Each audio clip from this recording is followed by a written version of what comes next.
Circus में हूंदो आहे। जेको सर्किस वारो शींहुं आहे उन खे मानी मिलंदी आहे, जेको झंग वारो शींहुं आहे उन खे मानीअ जे लाइ जितन करिणो पवंदा आहिनि, महिनत करणी पवंदी आहे, हू रुलंदो आहे तॾहिं वञी हुनखे को मानी नसीबु थींदी आहे। ऐं जेको सर्किस में शींहुं हूंदो आहे उन खे मानी जेका आहे उहा पाण मिली वेंदी आहे। ऐं उनखे बट फ़र्क़ु कहिड़ो आहे त जेको झंग वारो शींहुं आहे उहो आज़ादु आहे, पंहिंजी मर्ज़ीअ सां ज़िंदगी जीअंदो आहे, बट जेको सर्किस वारो शींहुं आहे उहो क़ैद पिंजरे में हूंदो आहे ऐं उनखे नचणो पवंदो आहे, उनखे एक्टिंग करणी पवंदी आहे, एक्टिंग डांस करणी पवंदी आहे ॿियनि जी इंस्ट्रक्शन्स ते।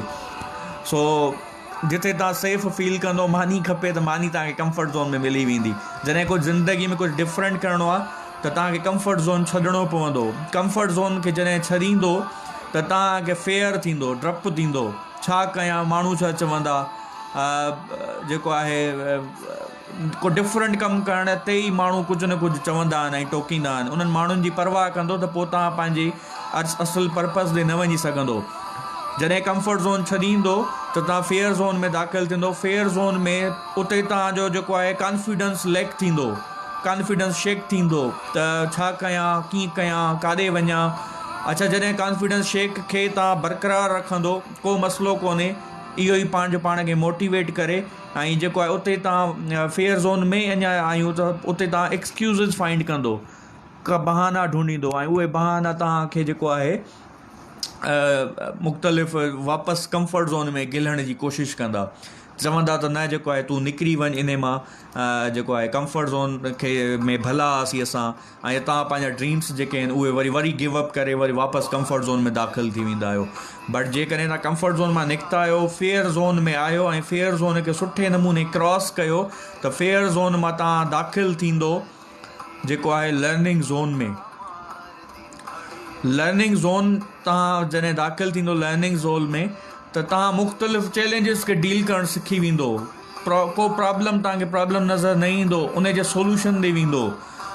प्रॉब्लम आहे बट उन जे सोल्यूशन खे तव्हां ॻोल्हण जी कोशिशि कंदो।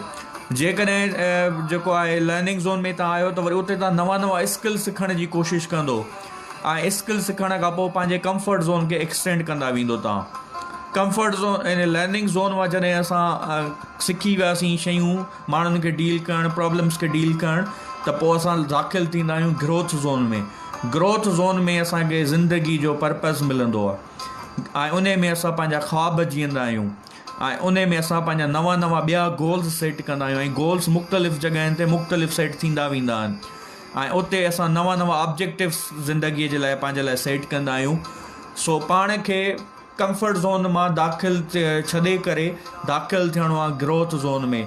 इन विच में फेयर ज़ोन ईंदो, लर्निंग ज़ोन ईंदो, एंड में ग्रोथ ज़ोन आहे। जॾहिं तव्हां ग्रोथ ज़ोन में दाख़िलु थींदो त ज़िंदगीअ जो पर्पज़ तव्हांखे मिली वेंदो ऐं ज़िंदगी एॾी ॾुखी न लॻणु लॻंदी तव्हांखे, जेतिरी में बि हींअर तव्हांखे लॻंदी हुजे ॾुखी। त कीअं थींदो, छा थींदो, जॾहिं तव्हां ग्रोथ ज़ोन में हूंदो त तव्हांखे पाण ई ख़बर पवंदी वेंदी त कीअं करिणो आहे, छा करिणो आहे, कीअं थींदो, छा थींदो मां, तव्हांजी सोच चेंज थी वेंदी, कीअं करिणो आहे ऐं छा करिणो आहे। सो कंफर्ट ज़ोन खां ग्रोथ ज़ोन।